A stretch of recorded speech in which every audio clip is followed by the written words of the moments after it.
السلام عليكم ورحمة الله. إذا انتهت مباراة المنتخب المصري ضد المنتخب النيوزيلندي بانتصار للفراعنة بهدف مقابل صفر، جاء عن طريق المهاجم مصطفى محمد الأناكوندا بهدف في الدقيقة 29 عن طريق ضربة جزاء.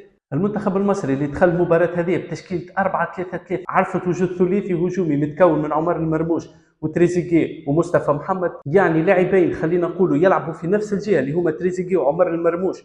بداوا المباراة واحد مشى يلعب على الجهة اليمنى والاخر لعب على الجهة اليسرى، الشيء اللي بصراحة في رأيي قضى على الفاعلية الهجومية للمنتخب المصري. والمتسبب الأول في هذا عزيزي المشاهد هو بالطبيعة غياب المهاجم النجم لاعب ليفربول محمد صلاح على الجهة اليمنى. حاول افضل لاعب في المنتخب المصري عمر المرموش تعويض هذا الغياب. المدرب حسام حسن في اول اختبار ليه خلينا نقولوا انه نجح، لكن بمعدل 10/20، لانه اداء المنتخب المصري في المباراه هذه ما كانش اداء ممتاز، ما كانش اداء هجومي. المباراه تقريبا كانت باهته على المستوى الهجومي، مش موجود تنظيم ولا خلينا نقولوا تكتيك هجومي واضح للمنتخب المصري، ما كانش موجود تكتيك معين يلعب به المنتخب المصري.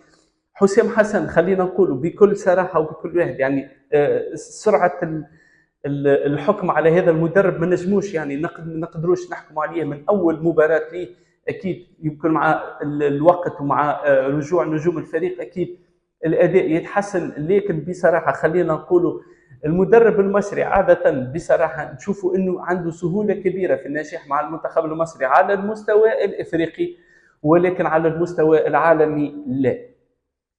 المنتخب المصري ما نجحش مع مدرب مصري على المستوى العالمي، خلينا نقولوا على الاقل ترشح لكاس العالم ولعب كاس العالم ومن بعد ترشح للدور الثاني في كاس العالم اللي هو طموح كل مصري حاليا، لانه بصراحه المنتخب المصري حقق كل ما يمكن تحقيقه على المستوى الافريقي. ما عادش يمكن يعني انه ما عادش يعني محتاج انه يثبت اي شيء للجمهور المصري على المستوى الافريقي والا للجمهور الافريقي، خلينا نقولوا للقاره الافريقيه بالنسبه لقيمته هو في القاره الافريقيه، مش محتاج انه يثبت حتى شيء.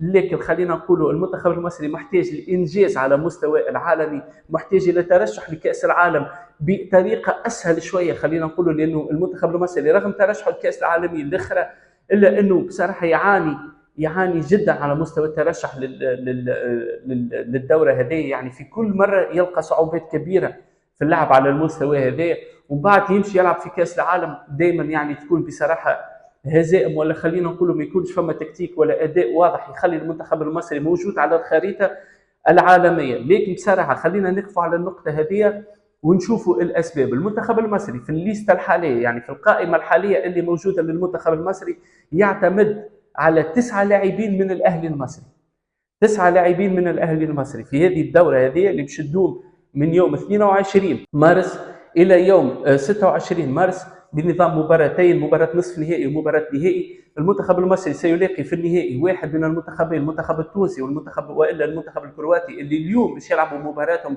في الليل ان شاء الله على الساعه 9 بتوقيت تونس والساعه 10 بتوقيت مصر في ملعب القاهره الدولي.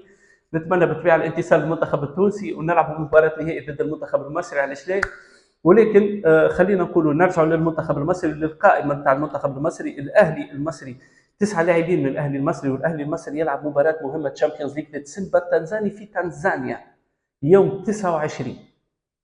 يعني انت تجيب 9 لاعبين من الاهلي ترهقهم قبل مباراه مهمه جدا في الشامبيونز ليج، تقول لي انه مصر اهم واعلى من يعني من حكايه هذه من الشامبيونز ليج. يعني نقول لك بصراحه صحيح عندك الحق، لكن موجوده قيمه الدوري المصري في القاره الافريقيه مرهونه باشياء مثل هذه. يعني قيمه الدوري المصري مرهونه باداء الفرق المصريه على المستوى الافريقي، يعني يا اما يلعب على مستوى الشامبيونز ليج والا على مستوى كاس الاتحاد الافريقي. بالنسبه لمصر مهم جدا انها تبقى على الخريطه الافريقيه في الشامبيونز ليج وفي الادوار المتقدمه من الشامبيونز ليج ومن كاس الكاف، باش تحافظ على مكانتها وتحافظ على الاربع اماكن والا الاكثر اماكن اللي تتحصل عليهم للشامبيونز ليج والكاس الاتحاد الافريقي. لانه لو طاحت الاهلي صراحه يطيح المنتخب المصري ويطيح كل شيء بناته مصر.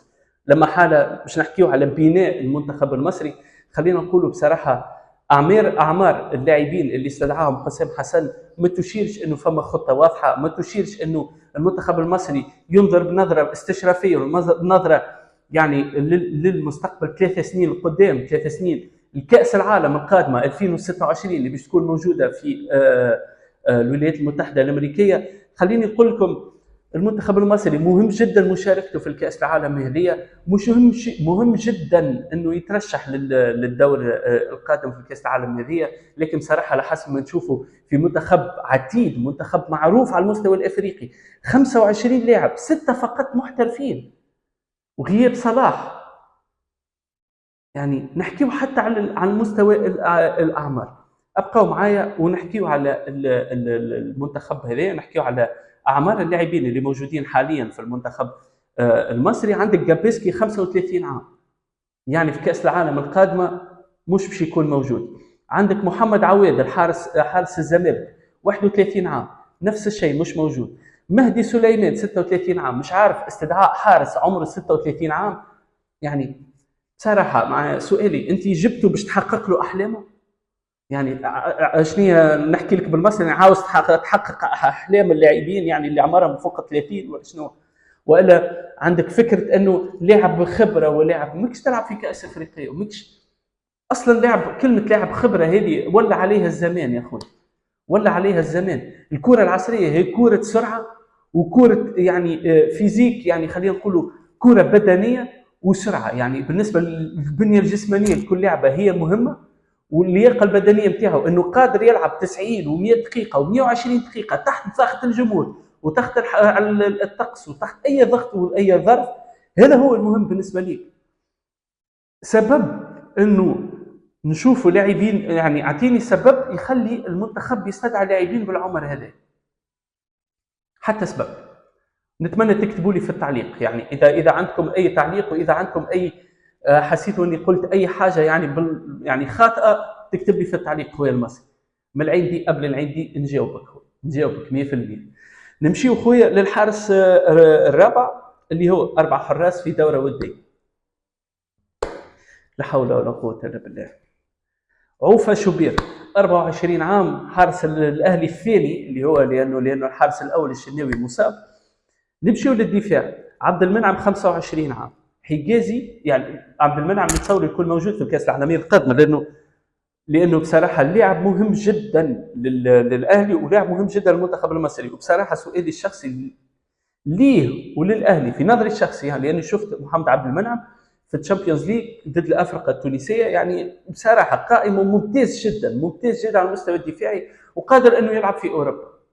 سؤالي الوحيد، شنو اللي يخلي اللاعبين نتاع الاهلي من بعد ما يعني اظهروا قوتهم على المستوى، خلينا نقولوا تغولهم على المستوى الافريقي، اظهروا قوه كبيره برشا في المستوى الافريقي. الاهلي دائما نصف نهائي هذا 100%. يعني عندك فريق من الاربعه في النهائيين مضمون ما يتغيرش، يعني اللي هو النادي الاهلي المصري صراحه يعني. لكن شنو اللي يخلي اللاعبين هذوما ما يغادروش في رقهم المصري بعد تغولهم؟ بصراحه نشوفوا انه على مستوى التكنيك، يعني على المستوى الفني، اللاعب المصري ممتاز جدا. فما حب للكوره، فما حب للعب الكوره، فما حب لهذه اللعبه اللي حبيناها نحن الكل. وتشوفهم يلعبوا بطرق يعني تحس انه برازيلي، مش يعني برازيل العرب، فهمتني؟ لكن من بعد يبقى في مصر. علاش العزوف عن الاحتراف موجود في مصر؟ يا ريت تكتبوا لي في التعليق. بصراحه الشيء هذا ما لقيتلوش تفسير. نمشيو للدفاع. حجازي 33 اوت لكاس العالم، نقصد اوت لكاس العالم القادم، ركزوا معي. احمد رمضان 27 عام اوت. رامي ربيع، لانه بصراحه مهما يكون ماهوش ليفل منتخب مصر صراحه. يعني انا نحكي معكم من القاره الافريقيه، يعني انا تونسي، فهمت؟ يعني اذا نحكيو على مصر نحكيو على هاي ليفل، فهمت؟ يعني عندكم قدر قيمه على المستوى الافريقي، يعني 7 كؤوس افريقيه. يعني مصر حققت كل ما يمكن تحقيقه على مستوى، يعني قلت لكم على المستوى الافريقي مصر حققت كل شيء، مش محتاجه تثبت اي شيء. بصراحه الشعب المصري 120 مليون مصري محتاجين انجاز على مستوى العالم. نرجع للتشكيل. شكري، محمد شكري 24 عام، صراحه اللاعب ما شفتوش وما نعرفش الليفل نتاعو. محمد هاني 28 عام، ممتاز جدا بالنسبه للاهلي، نعرفه ولاعب اكثر من ممتاز، ظهير ايمن ممتاز جدا. اكرم توفيق 26 عام، نفس الشيء. يعني انت تجيب زوز لاعبين اظهر يمنى من نفس الفريق، وين اللاعبين المصريين؟ خويا راكم شعب 120 مليون، انتم وين يعني وينهم اللاعبين؟ ما فماش تكوين صغار، ما فماش فريق صغار، يعني فماش لاعبين صغار انهم يتكونوا ويخرجوا للمنتخب المصري لهالدرجه يعني. وفاو نرجع نكملوا. شوف هذا كله اهلي مصري يعني. مروان عطيه واحمد كوكا 25 و22 عام، حمدي فتحي 29 عام هذا اوت، امام عاشور لعب اكثر من ممتاز، شفته حتى في الاحماءات بصراحه لعب اكثر. شنو اللي يخلي لاعب مثل هذا يبقى في الاهلي؟ الاهلي ما نقصدش راه فريق صغير، الاهلي فريق كبير، لكن خويا انتم محتاجين الاحتراف، انتم محتاجين لاعبين يلعبوا في اوروبا باش يوصلوا يعملوا انجاز على المستوى يعني العالمي. المنتخب المغربي في القاره الافريقيه اكبر مثال، ابراهيم دياز ريال مدريد ويلعب في منتخب المغرب العربي. يعني فهمتوا المغرب براند صنعتها لنفسها، وصاروا اقوى لاعبين في العالم يتمنوا اللعب في المنتخب هذا. نحن ابسط شيء نقدروا نعملوه هو انه ننسجوا على نفس المنوال نجاح المنتخب المغربي في المستوى العالمي. نرجع بعض. افشا 28 عام لاعب ممتاز، لكن بصراحه باش يلعب 31 عام الى متى يا اخوي؟ نحنطوهم اللاعبين باش يبقاو. تريزيجي 29 عام نفس الشيء، مصطفى شلبي 29 نفس الشيء، مصطفى فتحي 29 نفس الشيء، عمر المرموش 25. في نظري الشخصي حاليا افضل لاعب للمنتخب المصري، افضل من صلاح في نظري الشخصي، افضل من صلاح. عمر المرموش يقدر يلعب 90 دقيقه على اعلى مستوى اذا اعطيته مدرب يعرف يخرج منه الامكانيات نتاعو. يلزمك مدرب يعرف يخرج امكانيات اللاعب هذا. نرجعوا بعضنا لانه لاعب اكثر من ممتاز. تفرجت فيه في فرانكفورت، يعني شفته شخصيا ومشيت لعب وشفت المباريات نتاعو في فرانكفورت بالذات، لاعب اكثر من ممتاز.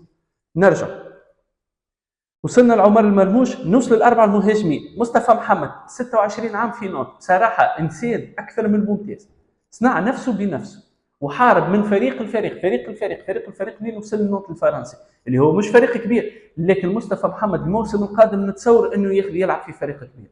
مهاجم ممتاز وهداف بالفتره بصراحه.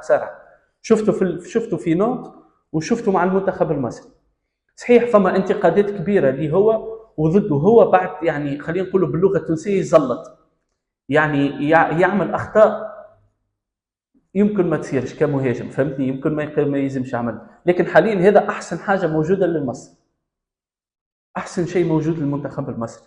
نرجع محمد شريف 28 عام، احمد عاطف 26 عام، ومحمد الشامي 28 عام. يعني خويا العزيز اصغر لاعب في الفريق هو 22 عام كوكا تقريبا، يعني فوالا احمد كوكا هو اصغر لاعب 22 عام، وبعدهم زوز لاعبين 24 عام. يعني ما فماش لاعبين عمرهم 19 و18 في المنتخب المصري، ما فماش لاعبين قادرين انهم يبنيوهم. انت باش تلعب ب 25 لاعب في دوره وديه كلهم كبار، يعني من المفروض انك تستدعي 16 لاعب او خلينا نقولوا 15 لاعب من المستوى هذا، مستوى منتخب مصر مستوى كبير، وخلينا نقولوا الباقي تستدعى منهم لاعبين قادرين في المستقبل انهم يدعموا المنتخب هذا، ويلزمهم يظهروا في على الباكر، يعني بكري يقولوا نحن، يعني بكير يلزم يظهر اللاعبين هذوما في المنتخب المصري تسويقيا افضل لهم هما يعني للمنتخب، خلينا نقول للافرقه للفرق الاوروبيه. انت اذا تشوف اللاعبين هذوما والله الفرق الاوروبيه شنو تقول الاهلي المصري افضل فريق في المستوى الافريقي، وتقول المنتخب المصري اقوى فريق على مستوى القاره الافريقيه. فلو انت تحط له لاعب عمره 17 و18 عام في التشكيل نتاعك، هو شنو يعني؟ هو يشوف يقول اللاعب هذا عمره 17 عام موجود في منتخب مصر، اجا نشوفوه، هذه فرصه ليه. لكن انت تحطمهم وتجيب لي خويا عمرهم 29 و28 وقاعد على البنك، علاش؟ نقطه استفهام كبيره في رايي. والاداء نتاع المنتخب ضد فريق نيوزيلندي قيمته التسويقيه كامله 10 مليون يورو، يعني عمر المرموش وتريزيجيه اغلى منه، خلينا نقول تريزيجيه وحده 9 مليون يورو، واضح؟ عمر المرموش ومصطفى محمد 10 مليون ليسجل الهدف، خلينا نقول مصطفى محمد يسجل الهدف 10 مليون يورو قيمته التسويقيه. يعني النتيجه بصراحه كنت نتوقع انتصار مصري 5-6 بصراحه، في نظري يعني 5 أهداف 6 أهداف. لكن مصر دائما بصراحه تثبت لنا نفسها على المستوى الافريقي. لو لعبت ضد فريق افريقي الكاميرون او نيجيريا كنت نتصورها تربح، يعني رغم النجوم اللي موجودين في المنتخبات هذيا كنت نتصورها تربح. لكن المشكله قاعدت على المستوى العالمي. انتم المنتخب كمنتخب مصري شنو الهدف نتاعكم؟ تبقاو في نفس الشيء على المستوى الافريقي، والا تلعبوا كاس عالميه من طراز عالم وتثبتوا رواحكم وتظهروا على المستوى العالمي؟ هذا هو اللي يلزم يتحقق في المنتخب المصري. في رايي الشخصي المنتخب المصري يستاهل افضل من مدرب حسام حسن. في رايي الشخصي انا من الاول، يعني هو انا بصراحه انا صورت الفيديو لكن ما نزلتوش عن القائمه نتاع المنتخب المصري.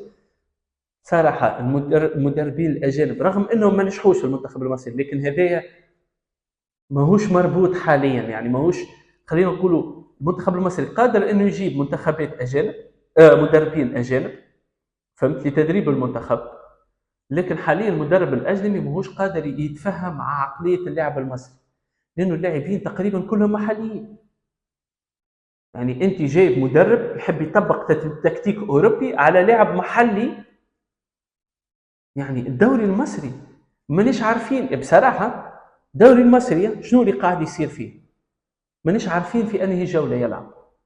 واحد فريق لعب 9 مباريات، فريق لعب 12، فريق لعب 16، فريق لعب 10، فريق لعب 9، الله اعلم في انهي جوله تمشي. في رايي الشخصي المنتخب المصري والمصريين، خلينا نقولوا الناس كمصريين، لانه انا ما نعيش في تونس ونعيش في المانيا وعندي اصحابي مصريين، فنعرف ان المصريين ناس طيبه وناس باهيه. المصريين يستاهلوا افضل من هذا، افضل بكثير من هذا صراحه. فكل شيء خاطئ. مش تقول لي شكون هذا التونسي اللي يحكي على المنتخب المصري بالطريقه هذه. نقول لك خويا اللي انت ما فهمتش قصدي. اول حاجه لانه انا نحكي هذايا بوزيتيف، ماهوش يعني هذايا ايجابي مش سلبي كلامي.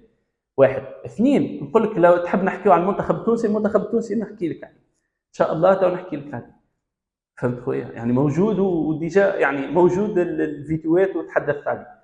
فهمت كوارث نحن عندنا، خلينا نظام البلاي اوف عندنا نحن الباسكت بول.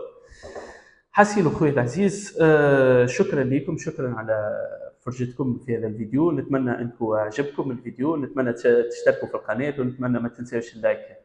السلام عليكم ورحمه الله، ربي معكم.